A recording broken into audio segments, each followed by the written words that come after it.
Hi, everyone, and thank you for joining us today for our webinar, Fraud Trends, Solutions for Your Small Business. My name is Kelly Blount, and I will be today's moderator. With that, we're going to go ahead and get started. I'll turn things over to Bill Lantry, Vice President of GECU's Fraud Department, to introduce himself and take us through today's topic. Thank you, Kelly. Good morning, everybody. Just a little bit about myself. I'm a retired police officer. I was a police officer in the Hamilton County area for 30 years. And I retired in 2016 and immediately began with General Electric Credit Union. Currently, I am the president of the Local Fraud Investigators Association, which we meet monthly with local and federal law enforcement, as well as investigators from other financial institutions. This group's been around for well over 40 years, and it's a very instrumental group in solving fraud issues, and the law enforcement community works very closely with us. I'm also the president of the International Association of Financial Crimes Investigators for the Ohio chapter, and pretty much does the same work, but it's just all across Ohio. GE Credit Union, our fraud department is very proactive when it comes to solving fraud issues. We have the support of our CEO to be ever vigilant and very proactive and aggressive in stopping fraud, and really anyone that's actively trying to harm the credit union or our members. We're very protective of our members. So with that, if we can go to the next screen, just a few. These are very basic best practices that we should all be keeping in mind. I'll start with keep your check stock safeguarded at all times. And all these pointers are things, situations, scenarios that I've had in investigating frauds of business types of business fraud that we've had, and we've had these situations occur in the past. So these are just best practices. You want to make sure that your check stock, all your checks are locked down. I mean, the checks have all the information that a scammer wants, right, to try to compromise your accounts. So don't just leave them loosely laying around, and really the only people that should have access to them are the people that have the responsibility of issuing a check. Very simple, straightforward, but it's important. Another thing to make sure is that you use dual control, and no matter how much you trust your employees. I've literally got like almost 40 years of war stories, and I can tell you a story about each one of these things where something like this has happened. I once investigated a music store owner came to me once. It was a smaller store. He had a handful of employees. He couldn't understand why he wasn't making any money, and he thought something was amiss, wanted me to investigate it. And what I found was that he only had one employee that was doing the bookkeeping. There was no dual control at all. And even though this person had worked for him for nearly 10 years, and he trusted her, he said of all the employees that he had, he trusted this person more than any of them. What we found in our investigation, unfortunately, was she had no oversight, and she had been embezzling from him for several years. And we were able to determine she stole at least $150,000 from him, but more than likely it was closer to 200 or more. So you got to make sure you've got dual control. Even the best person sometimes can be tempted, if they're put in that position with no oversight, to do the wrong thing. Maybe they have life circumstances and they're desperate themselves, and they can do things they might not normally do if they don't have that oversight. This is a big one. I'm sure many of you have seen this in the news. Do not place your checks in blue mailboxes. Unfortunately, these blue postal mailboxes are no longer a secure way to send anything, quite frankly. As of a meeting I had Friday, the Secret Service confirmed with us that mailmen are still getting held up. We've had, I think, 14 or 15 in the greater Cincinnati area, mailmen that were robbed of their keys and mail. these crimes are being done by actual crime gangs. I know when this initially happened, um, it was a gang that came down from New York and another gang that had come down from Cleveland. They steal these keys, they start getting in all kinds of mailboxes, and of course, what they're looking for is checks. They'll take those checks, they'll wash them and rewrite them, or they'll just counterfeit them. And there's, as you can imagine, plenty of checks in the mailbox. Then they use the funds they get from this to fund their other drug activities, weapons, you name it. So it's a pretty organized practice. It's not just a random individual doing this. We've worked with the postal inspectors and the investigators. There have been some arrests on this. There are more to come from what I hear, but just do not place anything of value, any checks in a blue mailbox. I know we changed our policies on that here a long time ago once this started happening. And unfortunately, the unfortunate thing too is that we've also learned that there are postal employees that are involved in some of this as well. So it's hard to get around that. Another one is if you've sent out some checks and you receive a report maybe from a vendor that you had sent the check to that they never received that check, make sure you put a stop on that check immediately. Going back to the good old days, if you mailed something and it wasn't received, you would just say, well, I guess it got lost in the mail. Now with what we see with all the stolen mail, you're better off thinking, well, it was probably stolen. I need to stop it immediately, and stop it and let us know so that we can try to investigate that as well. So don't just reissue it and think it's lost somewhere. Make sure you put a stop on it. A very simple thing that we recommend to businesses and individuals is to put a verbal password on your account, especially if you've had any sort of compromise in the past at all. It's the easiest thing in the world to do. It provides automatic two-factor authentication, basically. So what this does is if you put a phrase or a password on your account, no one can walk into a branch or call us on the phone pretending to be you. If you're compromised, or your company is, and someone has all your information, they could call in here, have all your personal information, and try to make a transaction.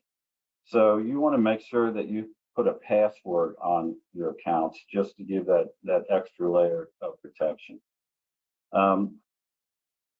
Then we have business computer safety and vendor emails. This is an area where there have been some really huge compromises. You have to, and I'm not a computer expert, that's not my area. However, we do have an IT security team full of these types of experts that are available if you would need some individual help or questions in that regard. They definitely can be available for you. If you have employees that have quit or been fired, you want to make sure you immediately revoke their access, revoke their access to online banking. If they're an account signer, any of that thing, you need to take care of that right away to make sure that a past employee can't utilize that information. And then vendor due diligence is another thing. And again, this is where a lot of the business compromises come from. Do your vendors, do they follow the proper protocol to ensure that your information is secure? It's not, always easy to know if they're doing their due diligence as they should be, but you definitely should be asking questions and get some sort of proof from them, what their procedures are to ensure that your information is being kept safe. This is where a lot of the major compromises occur. It doesn't necessarily start with the main company. It starts with the vendor, who they get access to their computers and their information, which of course their computers have your information, and then it travels that way. So it's very important that the people that you're doing business with are following the correct procedures and doing their due diligence as well. And then lastly, we have, well, I just wrote out the perils of writing lots of checks. There really are safer ways and better alternatives to sending money. As I just showed you, checks can have their own issues and are subject to theft and compromise. So if you're a business that does write a lot of checks, issue a lot of checks, perhaps you could look at or speak with someone here at the credit union about other alternatives, electronic transfers of funds, ACHs, kind of simplify all that for you. All right, next. So I've got a couple, I could tell, like I said, stories all day of different frauds and compromises that we've had. I wanted to bring up this one just because it's a little different than what we normally see, and it was a bit of a head scratcher. We had it involved not just a compromised business computer, but it also involves elder abuse. And too often, I'm going to speak later about elder abuse. It's something I'm kind of passionate about. But scammers out there will get the help, unwittingly, the help of elderly fraud victims. And they'll use them, and what they really want to do is use their banking accounts because they know their bank accounts are good, clean accounts that they can utilize to transfer their stolen money through. And unwittingly, the elderly victims will fall for this and actually assist them when they have no idea they're actually participating in a fraud. And what I found out the other day as well from a Secret Service agent, one of our FIA meetings, is that, and this kind of blew my mind, in the Cincinnati general area of Cincinnati, Southwest Ohio, Cincinnati is the second highest business network takeovers in the last 5 years. So in the last 5 years, our general area here has the second most business network takeovers, which blew my mind. We're not that big of an area when you compare us to the rest of the United States. And I'll get into another thing he told me that's a little bit disturbing as well. So what happened in this original case here is that we had a business owner. It's a small business, very small business, and his checks got compromised. And before he knew it, he started having checks that looked like his, had all the same information, but they were written to people he didn't know, he had no association with, and they were being deposited all across the country. So we did, follow the steps, the protocol that we normally do. We investigated it. We shut down that account immediately. He got reissued new accounts with new account numbers, and we never really could tell how this could have happened. But we figured with the new account numbers, he should be safe. And in fact, he was for about 6 months. But then the same thing happened again. And this time it was much bigger checks. It was checks for $90,000, $40,000, and they were being deposited in a couple different banks in the state of Washington. And we were perplexed as to how this could happen. And of course, he was very upset, which I don't blame him. And I believe he probably thought that somehow the credit union was compromised, or his account, someone was giving away his information, something in that regard. And this is what we found out when we spoke to the law enforcement people in the state of Washington. The person depositing these checks was an elderly female lady. And when they sat down and talked to her, she had received books of checks with our business owners, account numbers, and all this information, except it didn't have his business name on there. It had the name of Toby Keith, just like Toby Keith, the late country singer. This elderly lady had been compromised, and she thought that she was in love with Toby Keith, strange but true, and that the story was that they had fallen in love on the internet. He was going to send her these checks. He wanted her to send the cash back, or better yet, I'm sure she was supposed to get the money out and deposit this money in Bitcoin. That's usually how they do it. but she was convinced that her and Toby Keith, and then he was going to come out to Washington, they would live happily ever after. So how did the original compromise happen? How did they twice now get all of his information and have the information on his checking account? We couldn't figure it out. He couldn't figure it out. So we sent our IT security guy to his business. And what we found out, and what he quickly found out, is his Yahoo email and his business computer was completely compromised. There was malware on it. There was a keystroke logger on it. They had all of his information, all of his business information.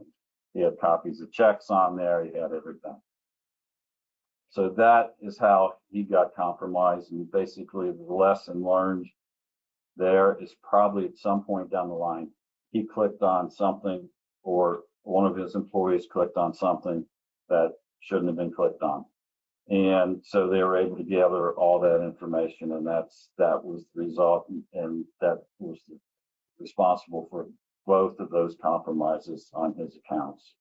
But just a strange twist there, how elderly abuse like this can be tied into something. They like to use elderly people to assist them unwittingly in their scams.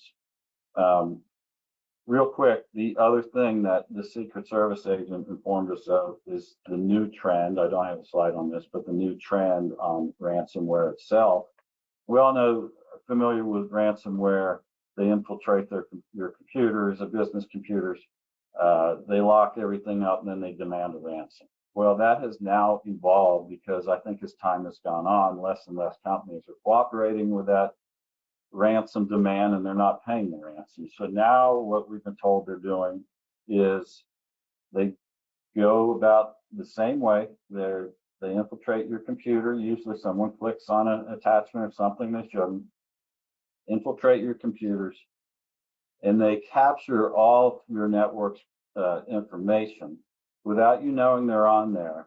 And now instead of locking everything down, they withdraw having captured all your information. And if you think about what they could capture, your employees' PII, all your company's information, all the social security numbers, all the health insurance, everything, they capture it all. And then what they do with it is they sell it on the dark web. They kind of bundle it all together and put it out there. This is the information we have. It includes all, a whole range of information. It's not just like employee stuff. It's everything you had on there. And so they sell that as a bundle to people on the dark web. And a lot of people aren't all that familiar with the dark web or don't know what it's all about, but it's just a huge cesspool of anything and everything you want to buy, criminally speaking, is on there. So that's, generally speaking, the people that steal this information are not the ones that use it later. So if there's a huge breach, and they've been everywhere, right? Say they steal everyone's credit card information or personal information at a large company. The people or persons responsible for this will steal that information, and then generally they will sit on it from anywhere from a couple months to a year. They'll just sit on it, and then they will turn around and sell it on the dark web.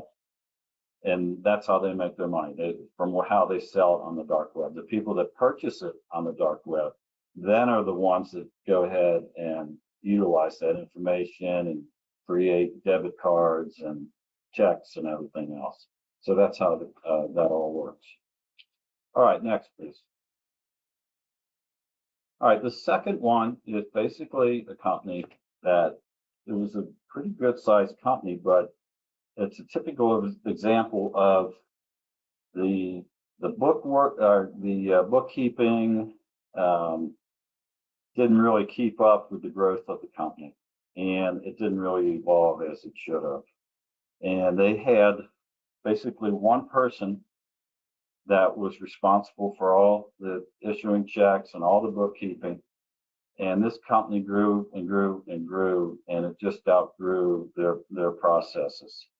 So they didn't have the proper controls over check stock, number one, the whole accounting processes and the bookkeeping was just piecemeal at best.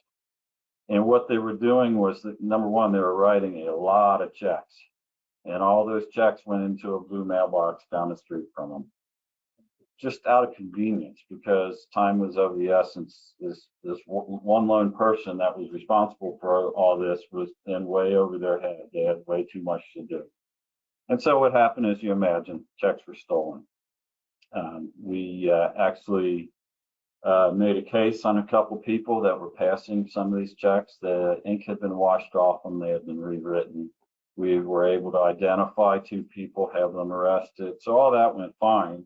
We spoke to them about what they needed to do to change their processes. And then they went ahead and did get set up with positive pay, which is a great idea. And Jason will talk more about that later. It's an awesome tool to have. Unfortunately, again, super busy, and got to the point after about 6 months where they really weren't keeping an eye on the positive pay and the checks that were being clearing, and they were just letting them all go through without confirming, is this the check, is this who we wrote it to? And got hit this very same way, more checks stolen. And then after the second time, they really got it under control, and they did make some changes. They don't issue nearly as many checks as they did as they used to. They've got dual control now, and they have a couple people looking at this, and they fixed that. But that's something we've had a lot of different cases similar to that, where just lots of checks are going out and just not a close enough eye. We just don't live in a world today anymore where you can send off checks and not even worry that they're getting that, because it's just, the world's not like that anymore, unfortunately. All right. Next, please, Kelly. Lastly, as I said before, elderly abuse cases. I've literally investigated hundreds of these.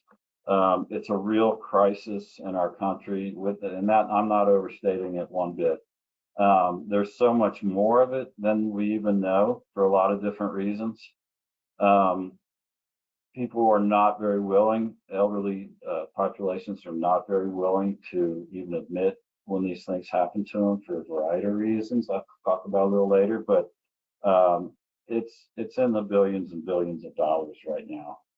And some of the reasons why this is such a problem is because, and I think about this a lot, why they're so vulnerable. And after interviewing many of these folks, I've come up with a few things. And a lot of our elderly folks are either widowed or divorced.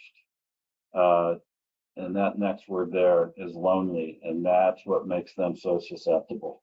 They're lonely. And even though we have 100 different ways to communicate with each other, I think people feel more isolated, especially our elderly population. I think they feel more isolated and lonely now than maybe ever before.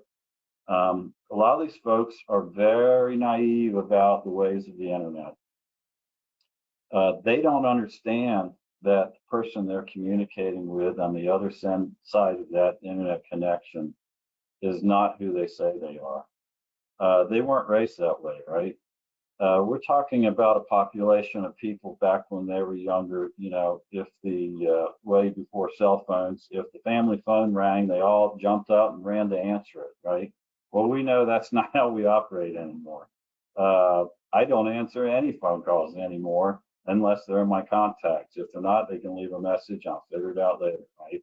It's the same at your house. It's we all play curtain police. If the doorbell rings, nobody's running to the door or peeking out the window. Who's that? Who's coming to my house? It's just a different world. But they were raised differently, and they're more trusting. And I throw greedy in here, but actually that's true, because we do have some people that they are hoping they're going to get something for nothing, or they won a lottery even though they never bought a ticket for that lottery, but they're just wanting to get some money themselves. I totally get that. And lastly, generally speaking, elderly people are compassionate, and they want to be helpful, and they want to help people. And the scammers prey on this. They know what buttons to push with these people. The scammers know that elderly people generally have a large nest egg. They've worked all their lives. They've got a large savings. They know that's where the big money is. And as I started this discussion with about elderly abuse, if they are, if they're scammed, they're not always willing to report or talk about it due to the embarrassment. Now, these folks, a lot of these victims, most of them, they're not stupid people. Although they may participate in things, in activities that really make you scratch your head. Most of the people I've dealt with have been very successful their whole lives. They had wonderful careers. They were engineers, they were attorneys, they were police officers. We just had another case today involving a retired police officer. So you would say, well, they should have known better. But because they are in this vulnerable population for all the reasons I discussed, they too often fall prey to this. And a lot of them, they have a strong fear of losing their freedom. So they know if they tell their son or daughter, yeah, I got scammed, I fell for this, I took this check and I put the money in Bitcoin, or I went out and bought, thousands of dollars of gift cards and gave them, sent them all the money. They are very fearful that their family or friends will, oh boy, they're losing it, right? So now maybe they need to be placed in a retirement home, or we need to do something with them. So they're not going to be very forthcoming about what they've done, or they're just ashamed or embarrassed, especially if they fell in love with someone on the internet.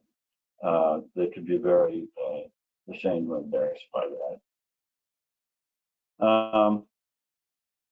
And for some, and this may be hard for us to understand, that feeling that they got that this person gave them of being wanted or loved is worth the thousands of dollars that they sent off because it felt good.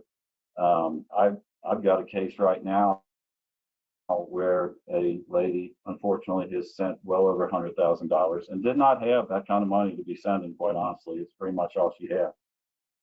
But I've talked to her many times, and it was just the feeling that and the excitement and the fact that someone was on the other end of that connection, wanting to, talk to them, tell them how wonderful they are, to be told you're beautiful, or you're just, what a great person you are.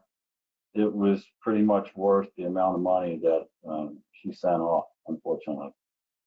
All right. So other types of very common scams, and the grandchild scam is still out there, and we've had many victims of that here. My own mother-in-law really reversed it on them. She is 92 years old and she has dementia. And when she was still living at home, we took precautions because we knew that she could be vulnerable to something like this. And I don't know how they found her, but they found her and they called her. And what she did was she took copious notes. And we found a notebook with 3 or 4 full pages of notes. And it's the usual scam. She was told one of her granddaughters was in a very bad car crash and they needed her to send money for the attorney, so on and so forth. But what they didn't know is the only credit card that my mother-in-law had was expired, and she had no means of getting out of the house or sending them money any other way. And she did not have access to her checkbook at all. So the positive side of that story, I'm sure, is that they spent hours trying to get information from her, and everything she gave was completely useless. And if they called her back even a half hour later, she would not have remembered the first conversation. So I'm really hoping that she drove them crazy as they tried to scam her.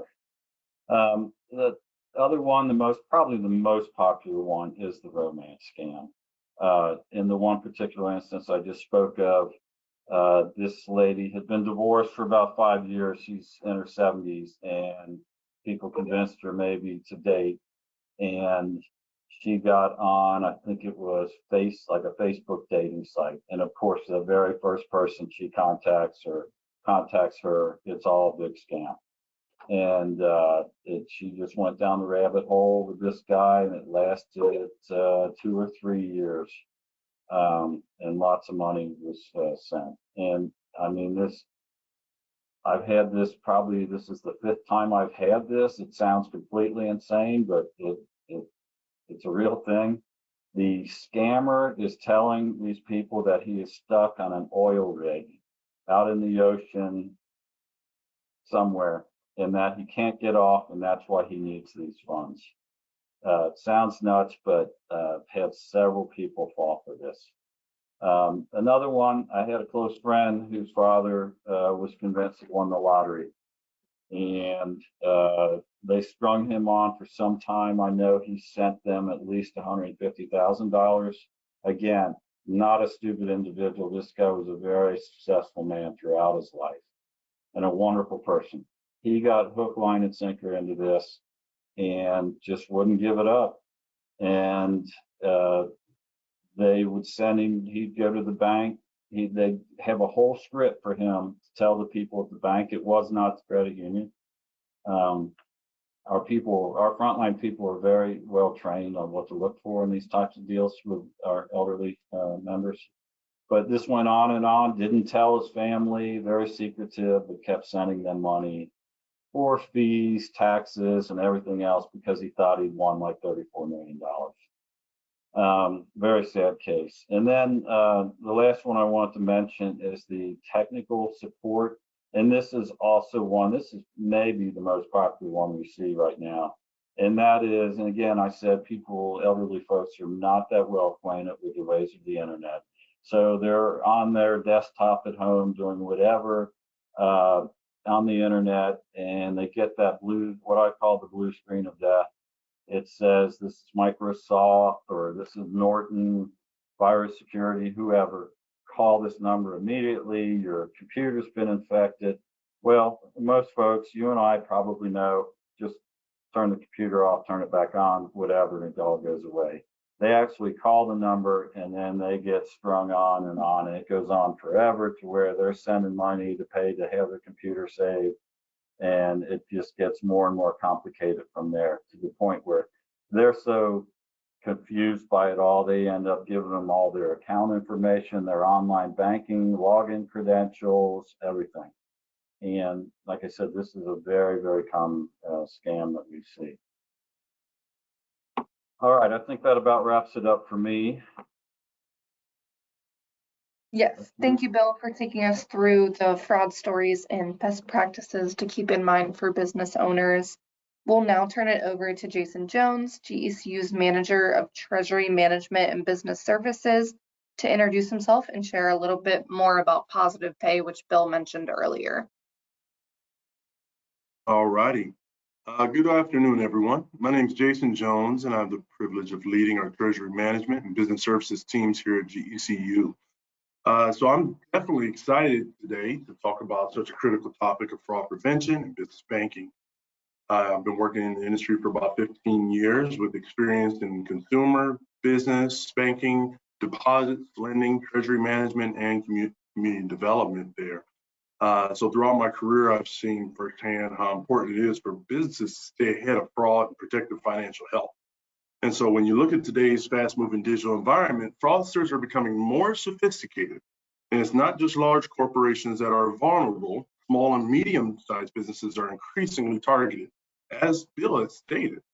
Unfortunately, many businesses don't realize just how exposed they are until they've experienced a costly incident, unfortunately.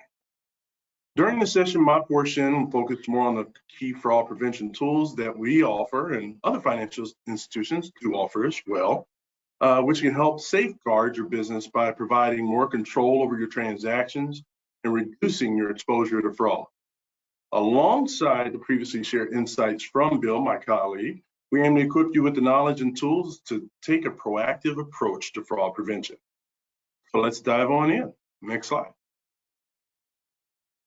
All right, so in the 2024 Association for Financial Professionals Payments and Control Survey report, this is actually a report that's been going on for over 20 years and is actually takes place by participation of 500 different individuals in the Treasury realm. And so as you see there in that first bullet point, 80% of organizations were victims of payments fraud attacks or attempts in 2023, which is a pretty significant increase right there of 15%. So that clearly points to the fact that this is not something that's going away and unfortunately will continue. And so it's just now where you have to think from a proactive standpoint of what can I do to protect my business as I continue to grow and flourish and reach my goals. Within there were a couple different key highlights that were also shared too. So checks continue to be the payment method most vulnerable for fraud. And that's based off of 65% of respondents reporting that their organizations face fraud attacks of this type. Following on, fraud due to interference in the United States Postal Service is up 10 percentage points over the previous year. As Bill stated, please, please, please never use the blue mailboxes. Those are definitely areas that have been compromised. So if you can, try and give that to an individual directly or other things of that sort, just to avoid being a victim in that way. And because with it, it showed that 20% of the respondents reported this type of fraud as well for their side. Following piece, ACH credits surpassed wires as the most vulnerable payment type for BEC fraud. And BEC stands for business email compromised fraud. And so with that, even as most payment methods continue to be vulnerable in that particular realm, payments made via ACH credits are at about 47%, wire transfers about 39%, and ACH debits 20%, as far as those being the most targeted realm. So again, even when you're moving in a different way, you still have to look at what are the things that I can do to safeguard my business, to make sure that I am not compromised and I don't take any unnecessary losses. And then of those victims of payment fraud in 2023, only 30% were unsuccessful in recovering funds lost. So, so with that, that's 30% that just did not get that money back, be it from an email compromise situation, a phone call, a check that might have been dropped in the blue mailbox, or other methods. That's a significant amount. So 3 out of 10 people don't get their money back. And that's a kind of odd that I don't necessarily feel that comfortable with if I'm a business owner. And so I'm constantly thinking, how can I be proactive there? Now with that, too, one other piece, 41% of the organizations that were successful in recovering at least 75% of the funds. So even still, for those 41%, they still did lose in dealing with that particular fraud situation that they had. Next slide.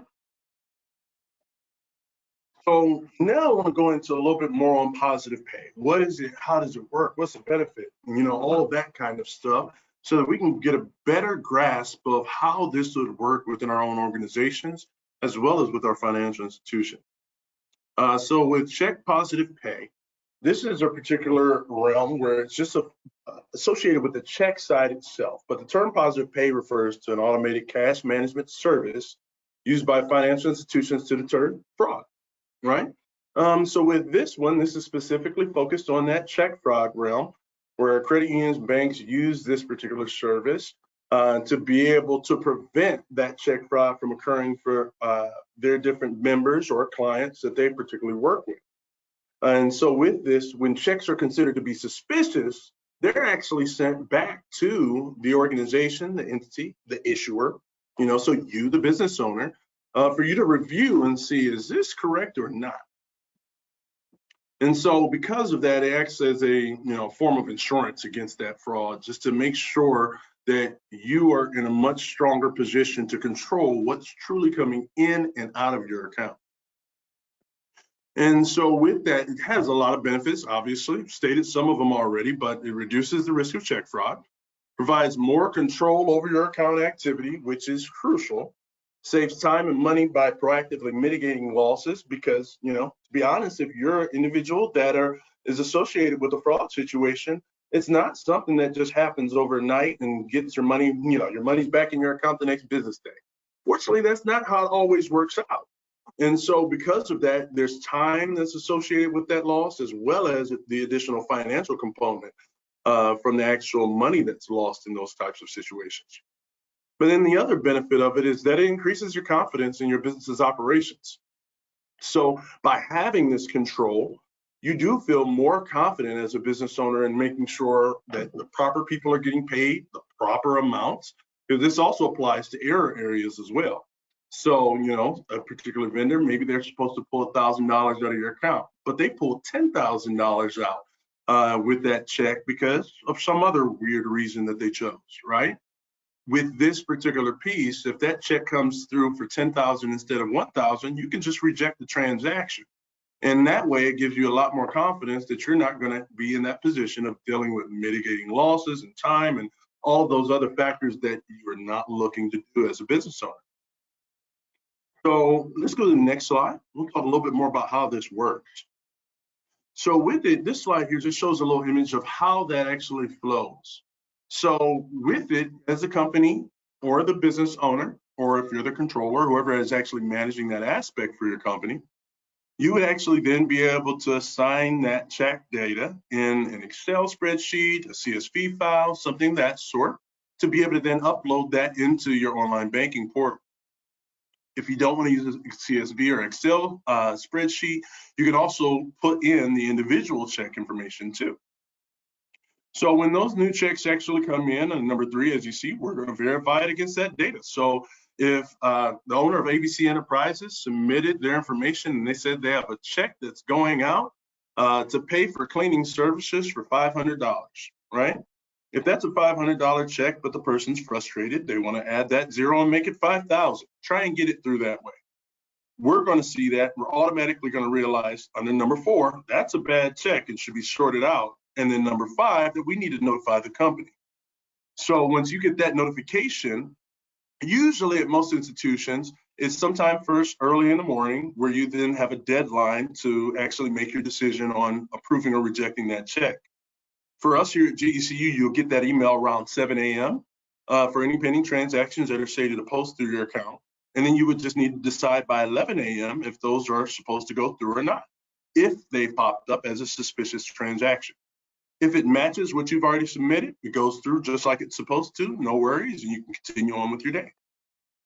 But if it's not something that should go through, then it'll hit number 6 where you'll reject that transaction, we'll get that notification, we'll reject it, and it's gone. And so it's not where you're in that situation of going through a 45-day fraud claim process or calling all kinds of different folks to figure out where's my money, how do I get my money back, and all of that kind of stuff. So it just makes things a lot cleaner for you and your organization. You can go to the next slide, please. So with check positive pay, that's just one component. The other side of that is ACH. So with ACH positive pay, works very, very similar to that check positive pay side. However, with this, as you'll see there, and even the image off to the right, it shows the word blocks and filters, right? So instead of me submitting that I'm paying ABC Cleaning Services $500 in a check, I'm putting in there that it's an ACH transaction for that dollar amount. But you can also even get a little bit more specific with this as well. Some people like automatically for it to filter out any transaction over $100. That means that if a transaction comes in via ACH to pull funds from your account, then you'll get that notification to then make your decision. So just as the image over on the right shows right there, you'll set up your blocks or your filters, how you want that to actually be processed. And at least at General Electric Credit Union, you'd have a treasury management officer as well as a treasury management specialist that walks you through this whole process, how to set it up, how it all works, and then would be able to check in on you. But once those are set up, if the rules are met for that particular transaction, we complete it and you continue with your day. But if something is flagged associated because either it doesn't meet your filter requirements or there's something else outside of your parameters that you've predetermined, that would then be flagged and sent over to you in the morning, just like that check fraud side, for your review to then decide, do I pay this transaction or deny it? But again, just as similar as Bill had stated in the previous piece of the webinar, there are members who have had this, but if you're not going to be diligent about working it, it will not have the same strong effects for you that it's had for many other business members. So I highly suggest that if you do decide to add this particular service at General Electric Credit Union or any other financial institution that you're at, that you stay diligent about working those transactions to make sure your account stays clear of any kind of compromised position. Again, with the benefits for this area, it's again, very, very useful for all of our business members. So this is going to protect you again against ACH fraud. It's going to give you control over what's clearing for those ACH transactions, because it can be ACH credits and debits, which just means ACH payments, so money going out, as well as money coming in if you wanted to set that kind of filter. Because some people will do separate accounts for collections and a separate account for disbursements, just to differentiate those purposes and also, again, make it a little bit more cleaner and a little more secure. It's going to reduce your risk and, of course, the losses, just like the check side for any of those unauthorized transactions. And then, as I mentioned earlier, about preventing unauthorized or erroneous ACH transactions. So again, if it's that person who put it in for the wrong dollar amount, you can stop that. Even if they are supposed to be paid, but it's an inaccurate amount, you can stop that transaction to ensure the proper amount does go through your account. So it's got a lot of different benefits across the board when it comes to check positive pay and ACH positive pay. And it really is just a matter of getting that service set up, setting up your parameters, and then just working it. And that way, you know 100% that what's going in and out of your account is what you want to come in and out of your account based off your business activity. Next slide. So with that, there's a number of different products we offer on our side here at GECU. But with this, these services are services that typically do incur a charge at different financial institutions. However, here at GECU, we offer this service free of charge, allowing our business members to feel more confident about knowing they have that control over their accounts and their activity. Because this is something we, as Bill stated, we definitely bring this up to a lot of different members and emphasize the importance of it so that they can make sure they're not put into that awkward situation. So this gives a little bit of breakdown on this slide on our specific product and how that works. Just like I had stated, where you would set up, if it's ACH side, you set up your parameters. If it's the check side, you upload that information or put that information in the system. We'll match up that information for you. And then you'll get that email about 7 a.m. if you have an exception, and it'll let you know, hey, I have 2 exceptions or I have 0 exceptions. And then you have until 11 a.m. on that day to then decide, am I going to approve or reject that transaction? Now, this is just one aspect of it. And again, we did talk about diligently working the service in order to make sure you're mitigating any of those aspects. Bill pointed out a lot of other great factors that you can do to proactively avoid being put into that kind of situation in the first place. But a couple other things I wanted to add too, that we really emphasize on the business side is when it comes down to that is callbacks and verification is one of the biggest ones that you can do. If there's a account or a change that's account number or a change in the information associated, don't just go off the email. Give them a call. Touch base to just verify that that information is correct. Again, I did mention business email compromise, and unfortunately, that is another main avenue on where people can be compromised within their business by an individual hacking their email and saying, oh, it goes to account number 1, 2, 3, 4 instead of 5, 6, 7, 8. So because of that, having those additional steps will help in ensuring that your company stays secure for the long run. So the callbacks and verification. Another one is to shift from checks to ACH payments. There is still fraud that does occur in the ACH realm. However, it is a much stronger position that you would be in as an organization by utilizing those ACH payment methods rather than check transactions to issue those payments. Because if you just to recall, every time you give that check out to someone, you have literally given them your account number and routing number and who is the owner of those accounts based off all the information that's on your check. So just want to be very, I'll say, picky about when you have to truly use that route versus some of the other alternative methods that are out there. And then the last item that I wanted to mention as an additional solution to do in addition to these pieces is making sure that your organization has the proper processes, education, and training in place when it comes to fraud prevention. So whether that's the annual training on the different things that are going on in the industry or on the best practices on what you should be doing in your office, strong adherence to those procedures at all times, daily account reconciliation. Those are all different things that will fall in the realm of processes and education that would help to make sure that your team members are prepared to be successful if they're faced with one of these types of situations. So with that, I recommend that you protect your business, safeguard your bottom line. And if you'd like to, I'd love the opportunity for me or someone on my team to be able to do what we call a fraud security checkup with you. With that, that's something we can explore these tools, show how they work, review how you're currently set up to determine, are you at risk? And if so, what does that look like? And see how that can look like here at GECU. So if you'd like to look into that further, my contact information for my team is right there, Business Services. Feel free to give a call at any time or send an email to our businessservices@gecreditunion.org. And then that way we can go ahead and schedule an appointment for you to meet with one of our qualified treasury management officers that'll be able to give you an in-depth breakdown of how that works, as well as get to know your company and figure out what is the best solution for you specifically based on how you function today. So with that, let's work together and ensure your business stays one step ahead of fraud, securing both your success and peace of mind. And so I appreciate you guys' time and thank you for joining us today.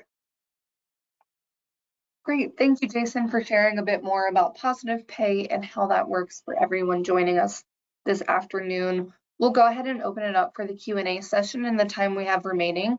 So any questions you may have for Bill or Jason, go ahead and submit those now using your questions feature. We will get to as many as we can in our time today. So let's go ahead and get started. The first question says, what are the major factors that contribute to small business fraud, and why are small businesses so vulnerable? Well, if I'll start, I would say this training brought back a memory to me about a relatively small business we had in the jurisdiction where I was a police officer. And in speaking with the owner, he was just shocked and amazed that the perpetrators were not even in country, right? Which is often the case. And his mindset was like, how did they even know about me? Why would they pick me with all the big major companies with greater resources and funds to steal? Why me? Why this little company here? And I think that is what makes them more vulnerable. I think too many small business owners are under the impression they're just one of the little guys. They're not the big fish. And it couldn't be further from the truth. Sure, the headlines, are the big companies when they get hit. The ones you don't hear about are the thousands of smaller ones that get hit. So maybe it's that mindset that they're not going to have as strong or robust of computer security, and they're not maybe as aware, or they just think they're more under the radar, so they don't take as many precautions. And I think that's why they're more vulnerable. Yeah, definitely. I strongly agree there. And to piggyback off that, I think the last part I mentioned also rolls into there, because a lot of small businesses, because of that mindset, don't necessarily always have those different pieces in place from an education and process standpoint.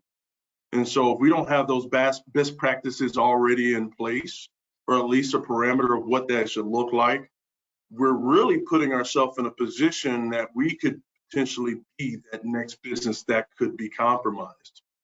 So all of those different efforts that you're doing day in and day out to secure your accounts, to secure your business, and even just operating your business, are things that help, but also, if you're not doing it diligently, can lead to those fraud situations occurring. So I highly suggest to look at the products and services that you can add to your accounts at your financial institution to be able to make that stronger, but then also focus on the fact that there's a number of different things that you can do proactively each and every day to make sure that you're not falling victim to that situation. This next question is asking, as a small business, should we be educating consumers on fraud? Yes, I would definitely say so. From our side, on the business side with Treasury Management, we work with a number of different businesses, small to large, all the way, with startups as well within that realm. And with the businesses that we work with, sometimes it's us giving that recommendation and that conversation. So any business that we meet with, we have what's called a discovery conversation to find out who is the business, how do they function, what kind of transactions do they do, where are they looking to go with their company, and what kind of things do they already have in place.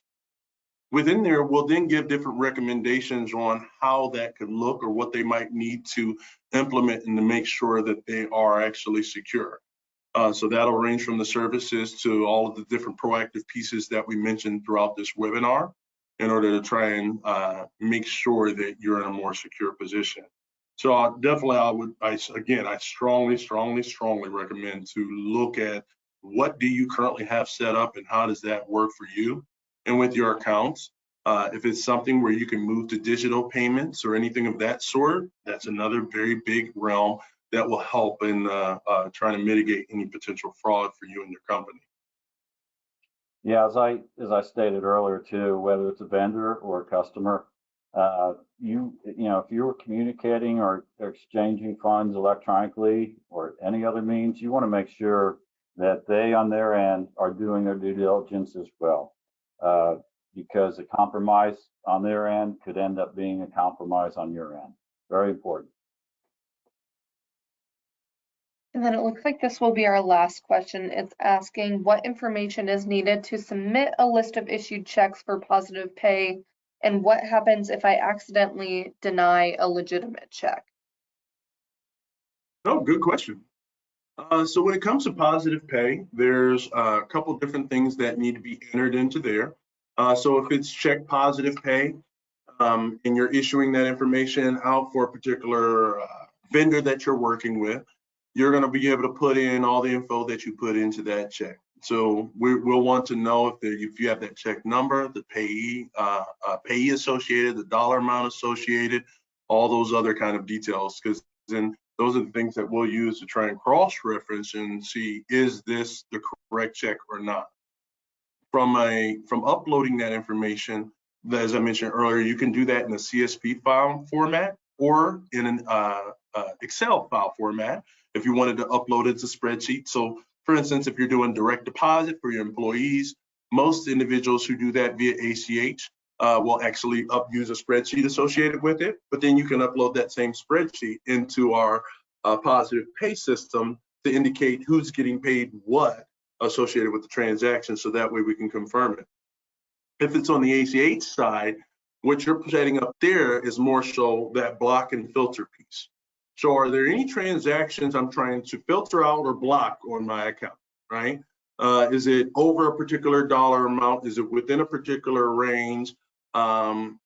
Things of that sort are actually what you're inputting there to determine what do you want it to check for, right? So some people are, hey, if it's 20 bucks or less, I don't care. Just let the transaction go. If that's you, more power to you.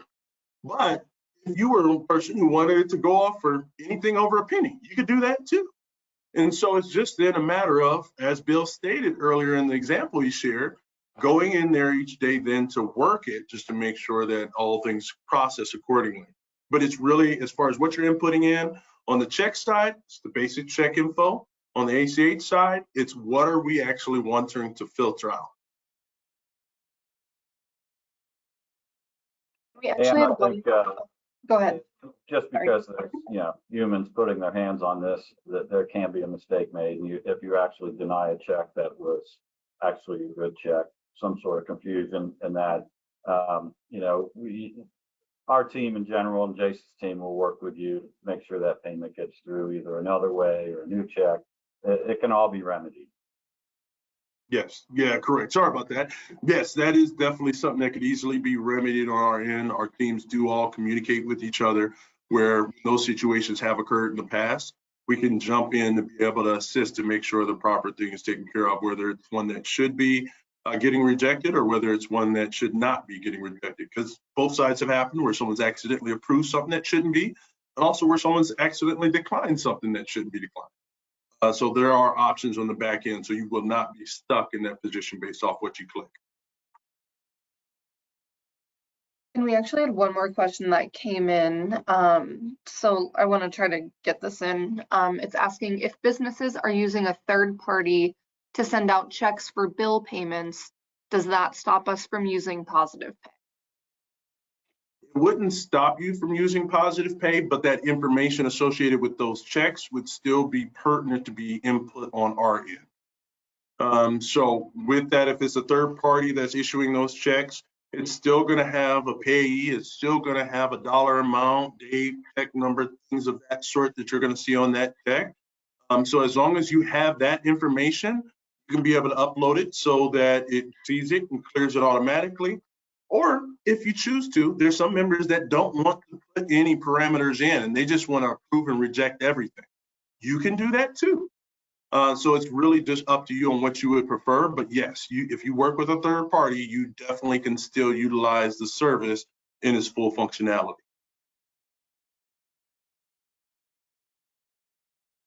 All right, and that was our last question for today. And I know we're over on our time, so thanks everyone for hanging with us. If you have any questions upon leaving the webinar, Jason's contact information is up on the screen and will be there for another moment or so. If you want to take a quick picture, jot that down, or you can always find it under the Business Services tab on our website, which is gecreditunion.org. But with that, that is going to conclude today's webinar. Thank you all so much for joining us and have a great rest of your day.